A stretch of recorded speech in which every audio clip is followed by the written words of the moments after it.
বন্ধুরা, আমি প্রতিদিনই মিঠিঝরা গল্পের পাশাপাশি আমি আমার ডেলি লাইফস্টাইল ব্লগ শেয়ার করি। আজকের আমি তোমাদের সামনে নিয়ে এসেছি একটা ওলকপি গ্রেট করে তার সঙ্গে ছোলার ডাল মিশিয়ে একটা দারুণ মুখরোচক রেসিপি নিয়ে, যেটা থাকলে মাছ মাংসের স্বাদকেও হার মানাবে।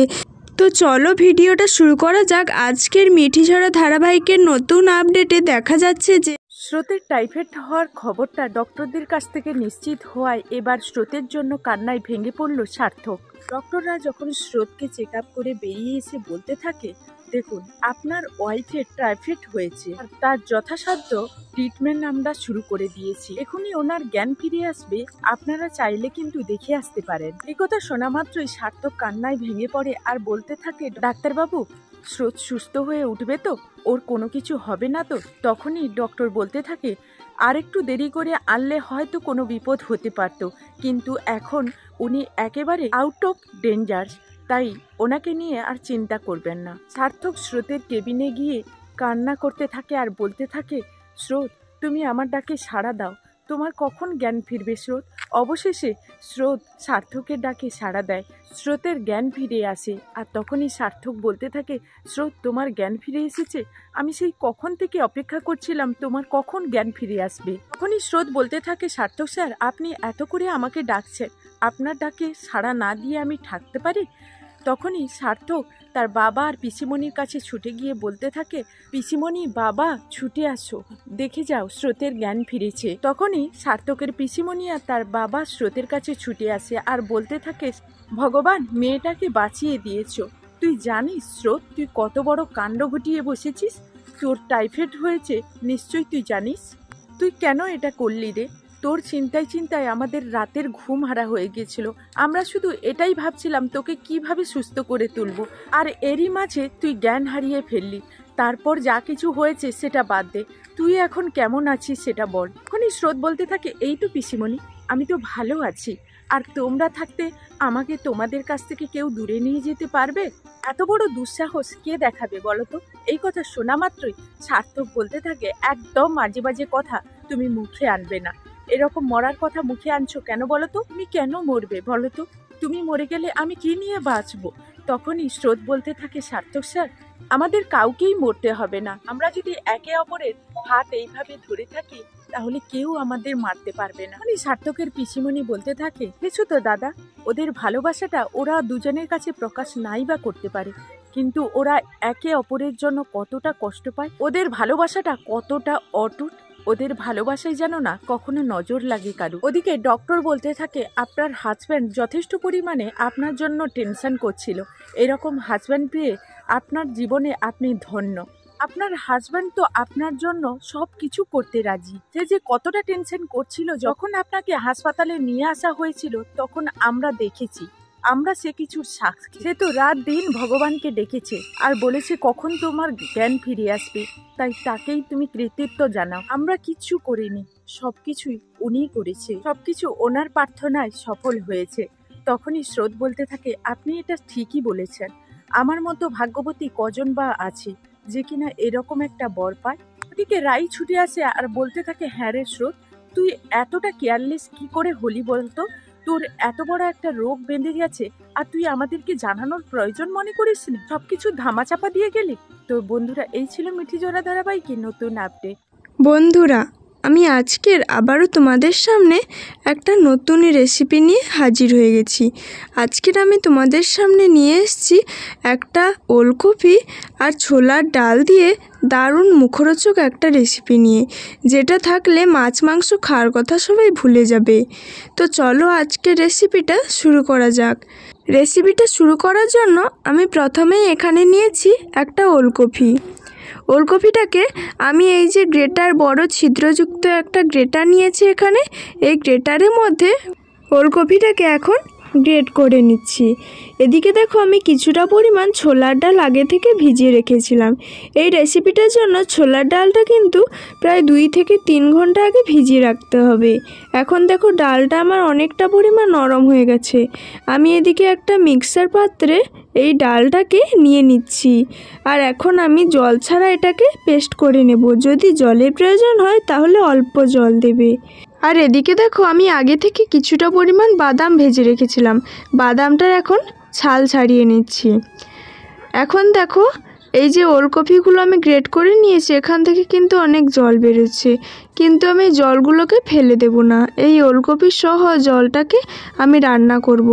আর এখানে ছোলার ডালটাকে আমি একদম মিহিভাবে পেস্ট বানিয়ে নিয়েছি। কড়াইতে এখন দিয়ে দিচ্ছি 3 চামচ মতো সর্ষের তেল, আর এখানে দিয়ে দিচ্ছি 1/2 চামচ মতো কালো জিরে, আর এখানে নিচ্ছি 1/2 চামচ পরিমাণ মৌরি আর 1/2 চামচ পরিমাণ গোটা জিরে। এখন এই সবগুলো মশলাকে আমি তেলের মধ্যে একটু ভেজে নেব, 1 মিনিট মতো এই মশলাগুলোকে তেলের মধ্যে ভেজে নেব। মশলাগুলোকে এখন আমার তেলের মধ্যে ভাজা হয়ে গেছে, আর এখন আমি নিয়ে নিচ্ছি সেই ছাড়ানো চিনেবাদাম আর কিছুটা পরিমাণ কিশমিশ, এগুলোকেও আমি 1 মিনিট মতো তেলের মধ্যে খুব ভালোভাবে ভেজে নেব। আর এখন আমি এখানে দিচ্ছি কিছুটা পরিমাণ নারকেল, নারকেলটা যদি তোমাদের কাছে থাকে দেবে, না থাকলে নাও দিতে পারো। এখন নারকেলটাকেও একটু তেলের মধ্যে ভেজে নেব। এখন আমার সবগুলো মশলা প্রায় ভাজা হয়ে গেছে, আমি আগে থেকে যে ছোলার ডালটা এখানে বেটে রেখেছিলাম সেটা দিয়ে দিলাম। আর এখন একটু খুব ভালোভাবে ছোলার ডালটাকেও একটু নাড়াচাড়া করে নিচ্ছি। এখন অল্প পরিমাণে একটু আমি এখানে জল অ্যাড করলাম, তোমরা কিন্তু অল্প পরিমাণে এখানে জল অ্যাড করবে। জলটা দেওয়ার পর আমি আবারও খুব ভালোভাবে নেড়ে চেড়ে নিচ্ছি। এই সময় কিন্তু বন্ধুরা গ্যাসের আঁচটাকে একদম লোতে করে রাখবে। আর এখন আমি আগে থেকে যে ওলকপিটাকে গ্রেট করে রেখেছিলাম সেটাও এখানে অ্যাড করে দিচ্ছি। এখন আমি এই সবগুলোকে একসঙ্গে একটু নাড়াচাড়া করে নেব, এটাকে আমি কিন্তু একটা ডো তৈরি করে নেব। এখন আমি এখানে দিয়ে দিচ্ছি পরিমাণ মতো লবণ আর পরিমাণ মতো হলুদের গুঁড়ো। লবণ আর হলুদটাকে দিয়ে কিন্তু আমি আবারও একটু খুব ভালোভাবে এখানে নাড়াচাড়া করে নিচ্ছি। প্রথমে কিন্তু এই মিশ্রণটা একটু চ্যাটচ্যাটে ভাব থাকবে, পরে কিন্তু লো আঁচে এটাকে অনবরত নাড়াচাড়া করতে করতে খুব ভালোভাবে একটা ডো তৈরি হয়ে যাবে। আর এখন আমি দিয়ে দিচ্ছি স্বাদের ব্যালেন্সটা একটু ঠিক রাখার জন্য 1/2 চামচ পরিমাণ চিনি। এখন আবারও একটু খুব ভালোভাবে নাড়াচাড়া করে নেব। দেখতেই পাচ্ছ কতটা চ্যাটচ্যাটে ভাব আছে এর মধ্যে, খুব ভালোভাবে একটু এখন নাড়াচাড়া করে নিচ্ছি। ততক্ষণ এদিকে একটা মশলা বানিয়ে নেব। নিয়ে নিচ্ছি 1/2 চামচ হলুদ গুঁড়ো, 1/2 চামচ লঙ্কার গুঁড়ো, 1/2 চামচ জিরে গুঁড়ো, 1/2 চামচ ধনে গুঁড়ো দিয়ে এই সবগুলো মশলাকে এখন আমি অল্প জল দিয়ে একটু মিশিয়ে নেব। তারপর এটাকে ঢাকনা দিয়ে রেখে দেবো। এইভাবে মশলাকে জলে মেশালে একটা বাটা মশলার স্বাদ পাওয়া যায়। এখানে আমি নিয়েছি আদা বাটা আর 2টো কাঁচা লঙ্কা। এদিকে দেখো আমার ডোটা প্রায় হয়ে এসছে, কিন্তু এখনও চটচটে ভাব যায়নি। ঠান্ডা হয়ে গেলে এটা কিন্তু ঠিক হয়ে যাবে। এখন আমি ঠান্ডা করার জন্য এটাকে একটা পাত্রে নামিয়ে নিচ্ছি। এখন ওই মিশ্রণটা একটু হালকা ঠান্ডা হয়ে এসছে, এই সময় আমি হাতে সাদা তেল লাগিয়ে নিয়েছি। নিয়ে এখন মিশ্রণটাকে একটু হালকা হাতে মেখে নিয়ে ওখান থেকে অল্প পরিমাণ ডো নিয়ে এইভাবে হাতের মধ্যে একটু গোল করে নিলাম। এইভাবে একটা গোল বলের মতো আমি এখানে শেপগুলো দিয়ে দিচ্ছি। আবারও আমি তোমাদের একটা তৈরি করে দেখাচ্ছি। আবারও কিছুটা পরিমাণ ডো নিয়ে এখানে হাতের মধ্যে এইভাবে গোল একটা বল তৈরি করে নেব। এইভাবে আমি সবগুলো বল এখানে তৈরি করে তোমাদের দেখাবো।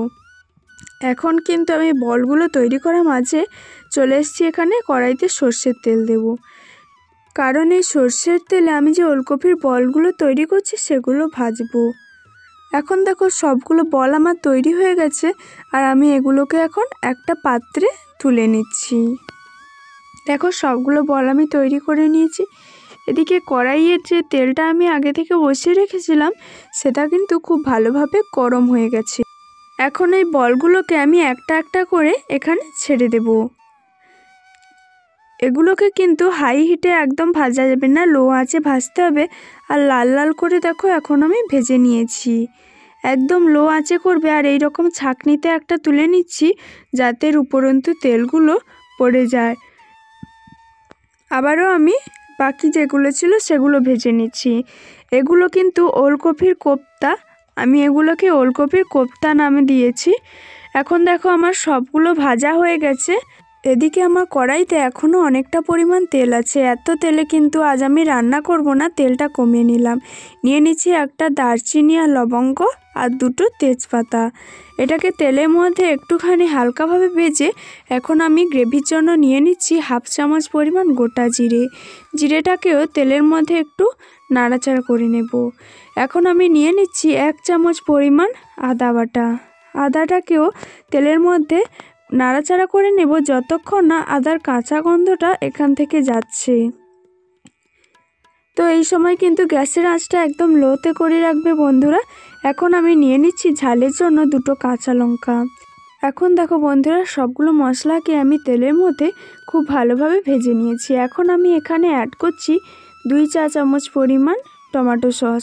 তোমাদের কাছে টমেটো থাকলে এখানে দেবে, কিন্তু টমেটো সস এখানে অ্যাড করলে গ্রেভিটা খেতে কিন্তু খুব ভালো লাগে। এখন একটু আবারও নাড়াচাড়া করে এখন আমি আগে থেকে যে মশলাটা জল দিয়ে তৈরি করে রেখেছিলাম সেটাও দিয়ে দিচ্ছি। আর এখন বাটি ধোয়া অল্প একটু জলও এখানে অ্যাড করে দিচ্ছি। তারপর সবগুলো মশলাকে আমি একসঙ্গে খুব ভালোভাবে এখন কষে নেব এই তেলের মধ্যে। এখন দেখো মশলা থেকে আমার তেল ছাড়তে শুরু করছে, মানে আমার মশলাটা খুব ভালোভাবে কষা হয়ে গেছে। এখন আমি এখানে গ্রেভির জন্য হালকা উষ্ণ গরম জল ব্যবহার করছি। উষ্ণ গরম জল ব্যবহার করলে কিন্তু গ্রেভিটা খেতে খুব ভালো লাগে। এখন আমি এখানে অ্যাড করছি পরিমাণ মতো লবণ। গ্রেভিটা এখন আমি 2 মিনিট মতো ফুটিয়ে নিয়েছি। আর এখন এই গ্রেভির মধ্যে আমি দিয়ে দিচ্ছি ওলকপির কোপ্তাগুলো। এই সময় কিন্তু ওলকপির কোপ্তাগুলোকে বেশিক্ষণ ফোটানো যাবে না, 2 থেকে 3 মিনিট ফোটাতে হবে। এখন একটা সুন্দর গন্ধের জন্য এখানে আমি দিয়ে দিচ্ছি কাসুরি মেথি। এটা সম্পূর্ণ অপশনাল, তোমরা চাইলে এখানে দিতে পারো, নাও দিতে পারো। এখন আমি আবারও একটু হালকা হাতে এগুলোকে নেড়েচেড়ে নিচ্ছি। এখন দেখো আমার কিন্তু রেসিপিটা পুরো তৈরি হয়ে গেছে, আর আমি এগুলোকে একটা পাত্রে এখন সার্ভ করে দিচ্ছি। তো বন্ধুরা, এই রেসিপিটা তোমরা অন্তত একবার ট্রাই করবে, দেখবে মাছ মাংসের স্বাদকেও এটা হার মানাবে। এখন আমি ওপর থেকে দিয়ে দিচ্ছি কিছুটা পরিমাণ কুচনো ধনেপাতা। তো আমার রেসিপিটা আজকে সম্পূর্ণ তৈরি হয়ে গেছে। তোমরা যদি আজকের ভিডিওটা আমার ফেসবুক পেজ থেকে দেখো তাহলে আমার পুতুল ফ্যামিলির পেজটাকে একটা ফলো করে লাইক কমেন্ট করে আমার পাশে থাকবে। আর ইউটিউব থেকে দেখলে তো অনেক অনেক ভালোবাসা।